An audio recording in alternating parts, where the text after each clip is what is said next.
Sea, mountain, river. Each has had a powerful impact on human experience. But perhaps the most ancient influence has been the forest. For here is the place man's first forays from the cave to the stars began. The ancient Celts worshipped the life of the forest, and the word druid means knower of trees. Few of the Earth's cultures fail to embrace the cosmic tree as a part of their origin myths. Legend says the Arikara people of the American plains emerged from a knot in the cottonwood tree. Algonquin legend tells of man being made from the bark of the ash. Within the national parks of North America, there are vast reaches of forest that have been a formative part of the life and legends of man. These forests range from the woodlands of the Blue Ridge Mountains in Virginia and Tennessee to the stands of great sequoias in California's Sequoia National Park.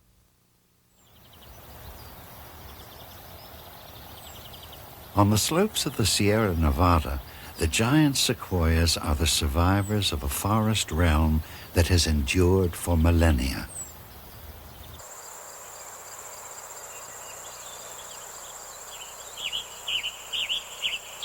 Some of these patriarchs have stood for more than 2,000 years. They are the largest living things on Earth. According to legend, when Elder God made the earth, he decided everything he made should last forever. But as he watched his living things grow and multiply, he realized the world would soon be too crowded. So he gave every living thing a certain time to be alive according to its size. Beginning with the smallest plants and animals, he began to carefully distribute their allotted time. When Elder God came to the largest thing he had made, the sequoia, his bag of time was still half full. So he emptied it all on the sequoia. And that's why they live so very, very long.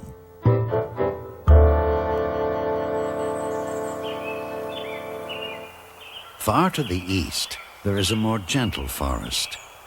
In the ancient mountains of southern Appalachia, in Shenandoah National Park, and in Great Smoky Mountains National Park, are seemingly endless groves of oak, hickory, maple, and other hardwoods.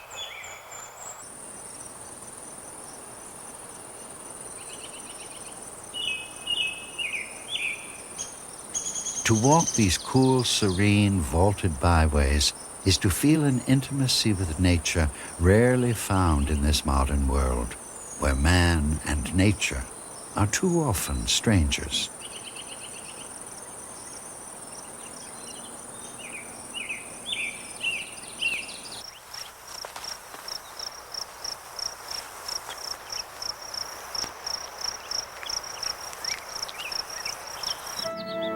These are softer mountains, laying comfortably on the earth, as if sleeping within their counterpanes of mist. The Cherokee call these woodlands the place of blue smoke. The ghostly hills and ancient forests of the Smokies gave voice to the songs and legends of the Cherokee. They also inspired songs of a different kind.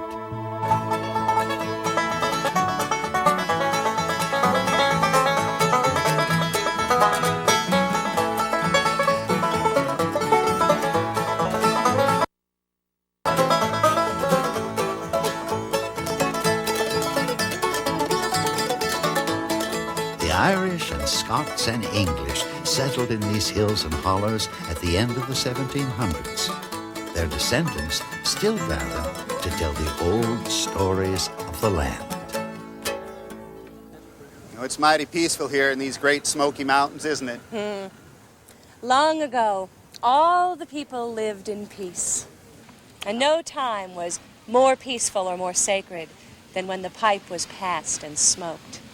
But one day, during that pipe circle, an argument broke out, and a fist was thrown, and soon everyone was fighting. And the pipe hit the ground, and from its bowl, a thick smoke came out and filled the air so that man could not see man. But they could hear the voice of the Great Spirit in their hearts, and it reminded them that the pipe is to be passed in peace and honor. It is a gift given to people to bring peace. So when the smoke had cleared, the people once again raised the pipe to the four directions in peace.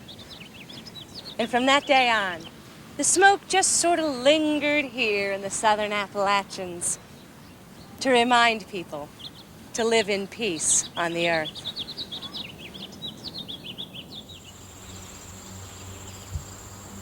In Shenandoah, a forest of headstones marks the passing of lives lived beneath these trees. There are more than 100 cemeteries within the park boundaries, filled with the graves of Native Americans, African slaves, and mountain people.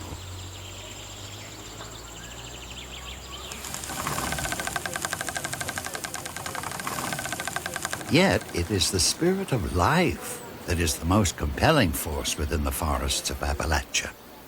For generations, the rhythm of life here has been unchanged. In the Great Smoky Mountains that touches the sky, where a man is born free and the eagle flies high. For generations, the people were cut off from the outside world, and their isolation made them self-sufficient. Even today, much of what they possess is made with their own hands. This land that I love, the Lord surely smiled when he planted the trees, when he carved out the The people labor hard from dawn till dusk, wresting a living from the forest. It is said in these mountains, God respects you if you work, but he loves you if you sing. Than the Great Smoky Mountains, this land that I love.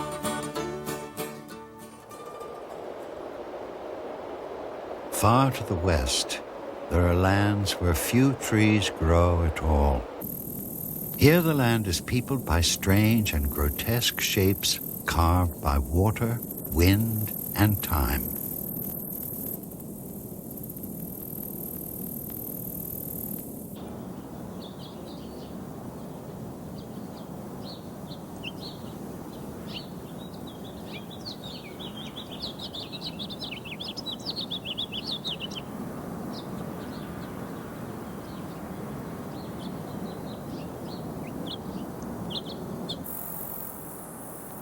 The forests in several national parks are forests of stone. These formations abound in Zion and Bryce Canyon National Parks in Utah.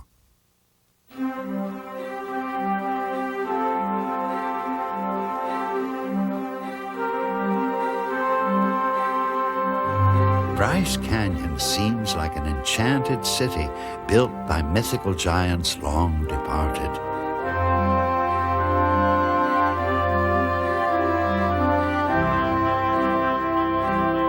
There are castles and whimsical skylines,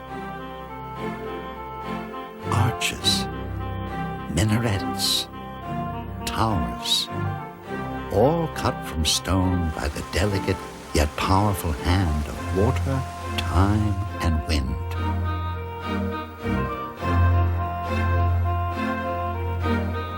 Some of the walls are 600 feet long and 200 feet high.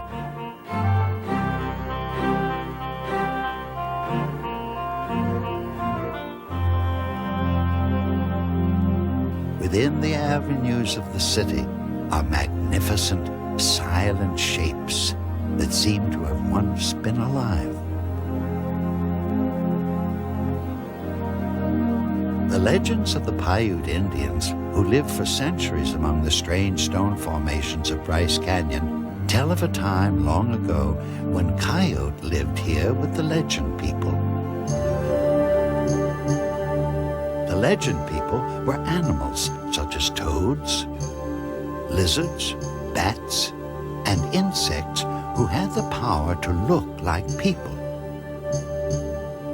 As time passed, the legend people became arrogant and lazy. One day, Coyote summoned them. They came in human form, wearing colorful clothes, and they stood in sullen silence in rows. Coyote became so enraged at their arrogance that he turned the legend people to stone. To this day, the legend people, or hoodoos, can still be seen in their colorful garments, standing motionless and mute along the canyon walls.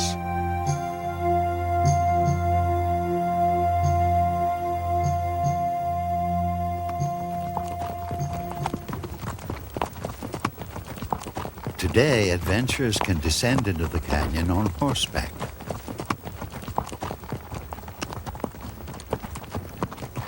It was along this way that Ebenezer and Mary Bryce came to the park more than a century ago. They came with the early Mormon settlers who attempted to graze cattle among the hoodoos at the present-day park. It must not have been easy.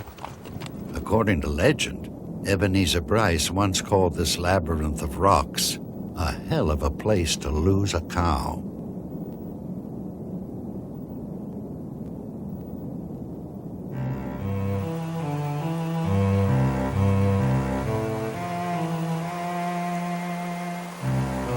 "80 miles west of Bryce Canyon are the massive walls and towers of Zion National Park.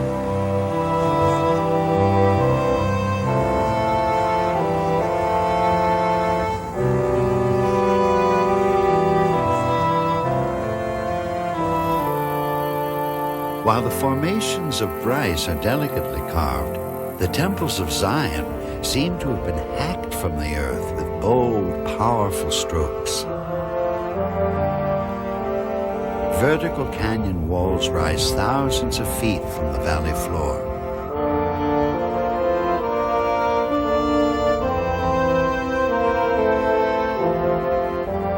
While much of the canyon is extremely wide, there is one place called the Narrows where the walls are little more than 20 feet apart.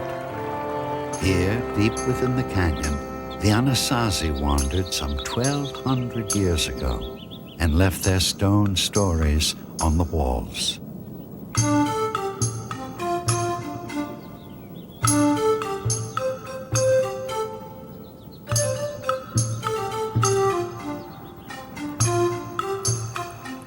The Zion region, with its strange formations of rock, remained a waypoint for nomadic Native Americans until the 19th century, when a tribe known as the Paiute made the canyon their home.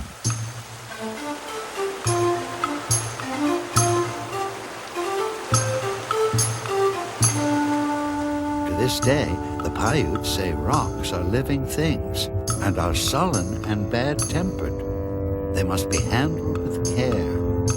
Even the gods have learned to go around them.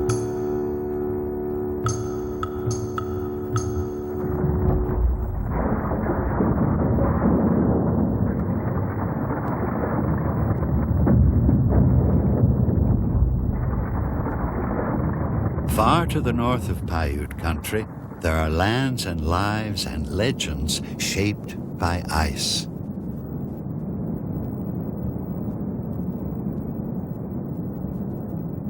Among these lands are the solitudes of Montana's Glacier National Park and Glacier Bay National Park in Alaska.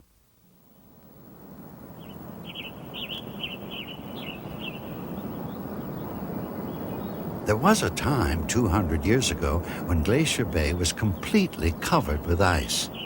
Since 1794, when Captain George Vancouver first explored these shores, the glacier has receded more than 75 miles.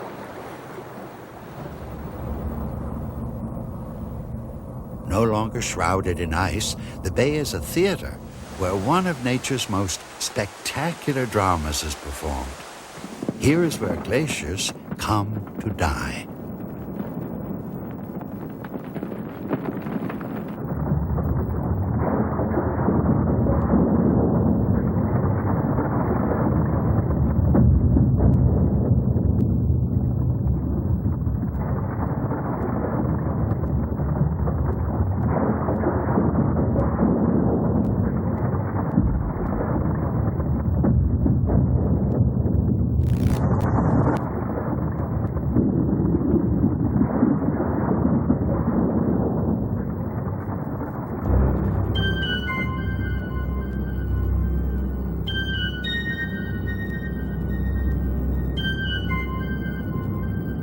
The glaciers that move inexorably toward the sea shape the land as they pass, but they also shape legend. In these northern solitudes, there are stories of terrible half-human creatures who wandered down from the unexplored regions of the Arctic.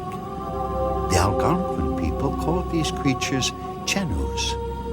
The Chenus' hearts were of the hardest ice, and they were cannibals with frozen souls. The bitter cold of the ice-bound north inspired tales of monsters and death. It also inspired legends of life. Some might see what happens at Glacier Bay as the death of a glacier. Others might see something else entirely. Not the death of a glacier, but the birth and liberation of the great blue crystal islands that slow dance through the bay.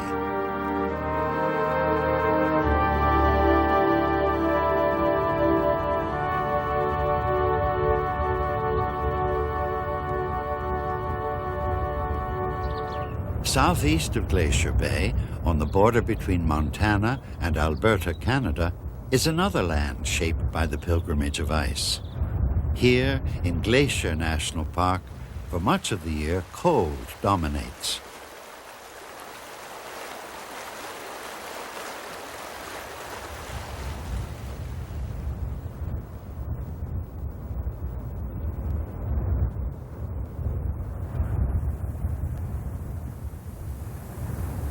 Temperatures plunge to 60 below zero, and howling winds batter the peaks with 100-mile-an-hour hammer blows.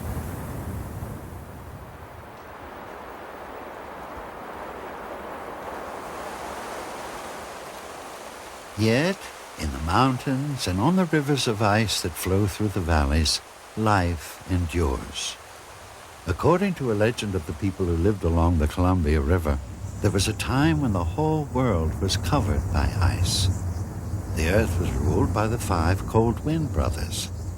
Then, one time, the warm wind brothers sent Coyote to challenge their enemy. And as all the animals watched, a great war ensued.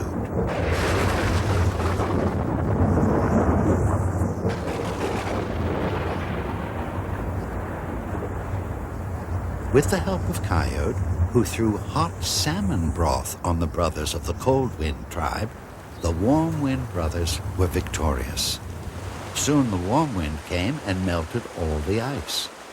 If it had not been for Coyote, there would be no spring, and we would still be living in the age of ice.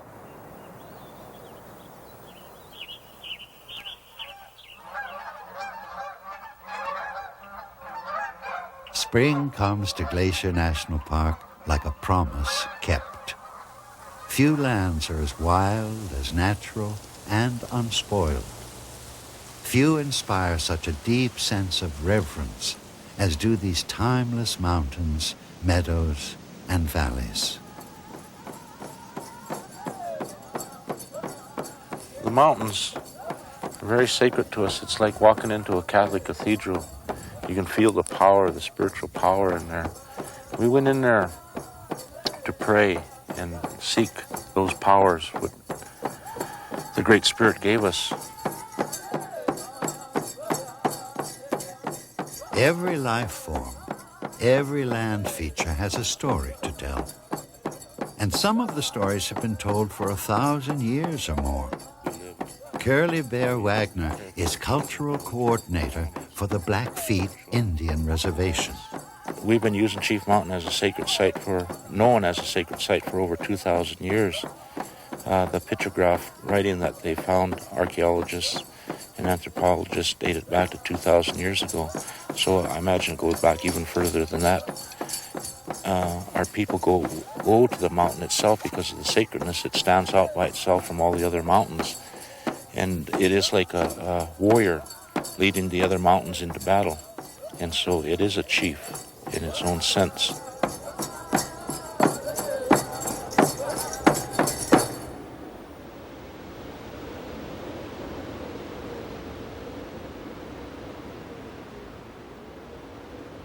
In Glacier National Park, the land, lives, and legends were shaped by ice. But in other parks, the most powerful formative force was not ice, but fire. Each day, toward the east, a great fire rises with the dawn. So important to life is the sun that legends abound with attempts to capture and harness its power. In Haleakala National Park on the Hawaiian island of Maui, and at Volcanoes National Park on the Big Island of Hawaii, legend tells of two dramatic encounters between the realm of fire and the world of men. This is the volcano Haleakala, the House of the Sun. According to legend, the Polynesian demigod Maui stood on this rim each day watching the sun pass by. But it passed too quickly. He decided if he could slow the sun down, the crops would have more time to grow. And so with a snare, he caught the sun and made it promise to travel more slowly across the sky. In most legends, fire is a benevolent force. It is the bringer of light and heat and new life. But fire has also brought to the land and to the legends of its people the myth and the reality of death.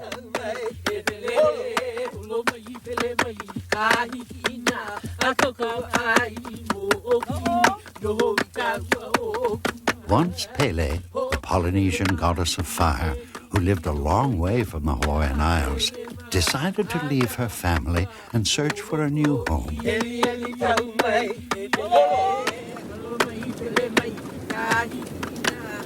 She searched throughout the Pacific, but each time she found a likely place, it was so wet that when she tried to dig her fire pit, the water would put out the flames.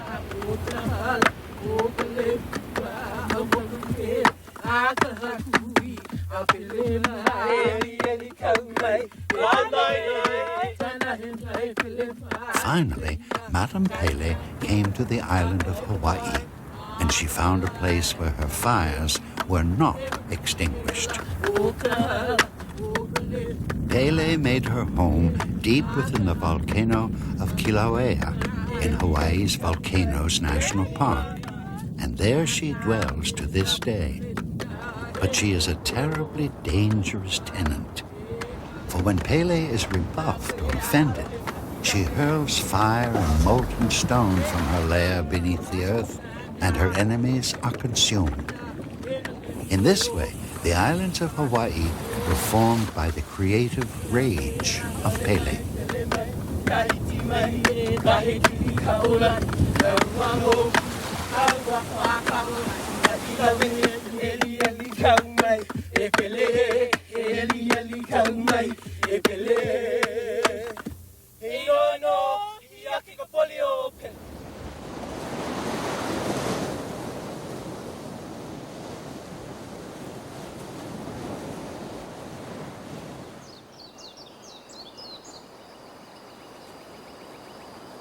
Far to the east of the fires of Kilauea, there is a valley in the high Sierras where the Miwok, the children of the sun, once dwelled.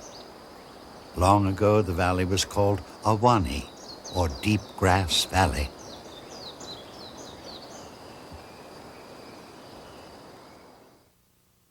Today, this extraordinary province along the eastern border of California is known as Yosemite National Park.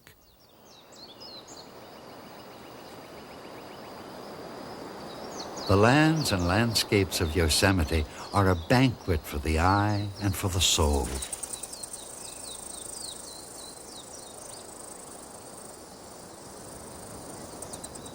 Here within the valley and in the high country are stone cliffs towering taller than anything man has made. Waterfalls dance in the heights like angels in lace, and then fall thundering through the sunlight into the lap of the valley.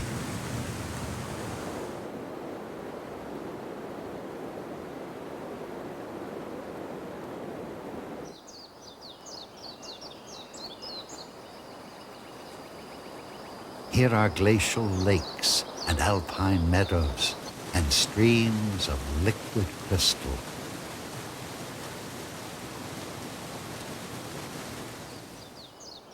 Among the marvels of Yosemite are two so powerful they will dwell in the eye of the mind forever. The first is El Capitan. Rising 3,600 feet above the valley floor, it is the largest solid granite rock in the world. The other is Half Dome, the great stone monolith guarding the other end of the valley.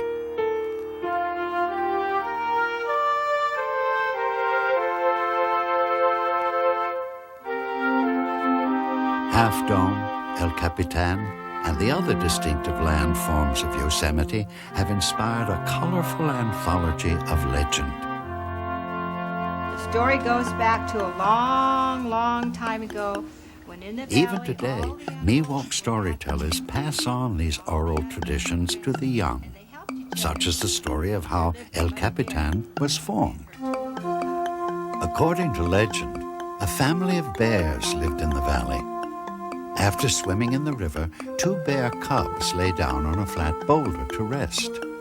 While they slept, the rock began to rise until it towered above the treetops. When the bear mother found her cubs were high above the valley, she tried to reach them by climbing, but the enormous rock was too slippery. All the other animals tried, but they also fell from the sheer rock face. They say to this day, you can see the dark scratches made by the animal's claws at the base of El Capitan.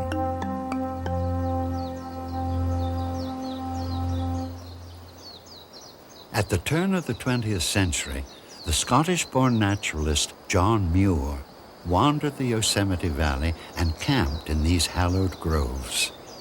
He wrote eloquently and passionately about the beauty of this place, and he raged against those who would cut and sell trees that were already old at the time of Christ.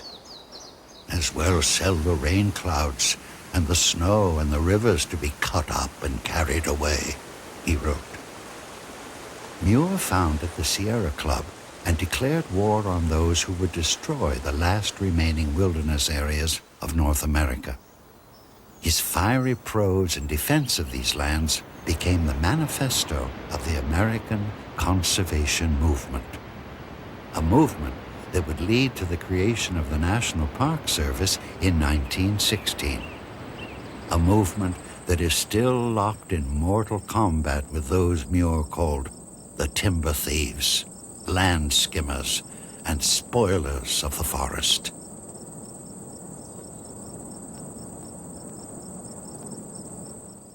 In the northwest corner of Wyoming, between Montana and Idaho, are 2 million acres of primal wilderness. Here is the world's first national park, Yellowstone, a natural province that has remained essentially unchanged for 8,000 years.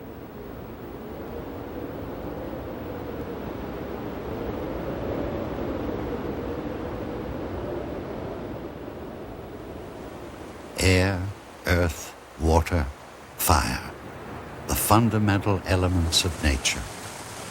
At Yellowstone National Park, there is a sense of being witness to the forces of creation. This is what the world must have been like before the mountain, the meadow, the river, the forest were made, before the animals came to be.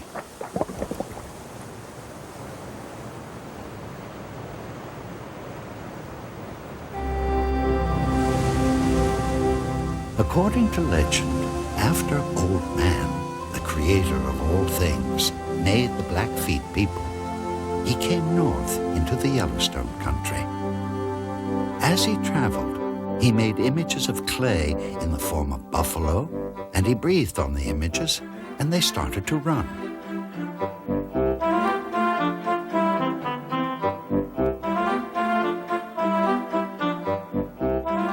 He made the bighorn and turned it loose up in the mountains.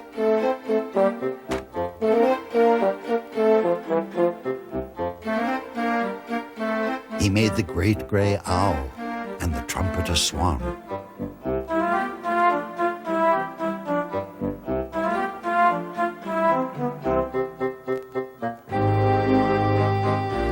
He made the eagle and the bear.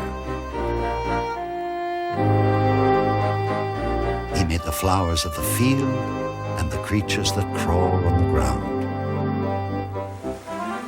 He traveled along the Yellowstone River, making all the living things of the earth.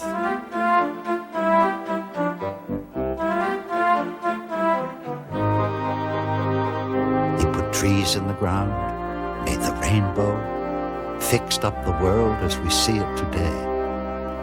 And nowhere is his world more beautiful, more exorbitantly alive than in this majestic, natural creation called Yellowstone.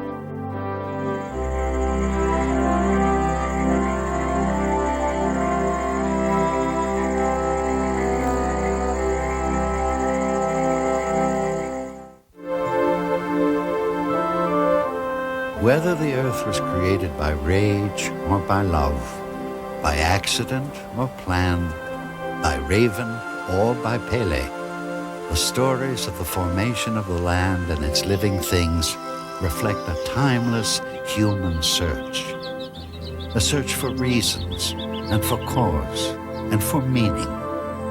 And it is quite possible, if these things are ever found, they will be discovered most easily in the beautiful natural solitudes of America's national parks. For here the primal past seems but a moment ago.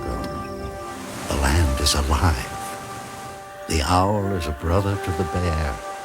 The oak, sister to the moon. All things are connected. Truth is very near.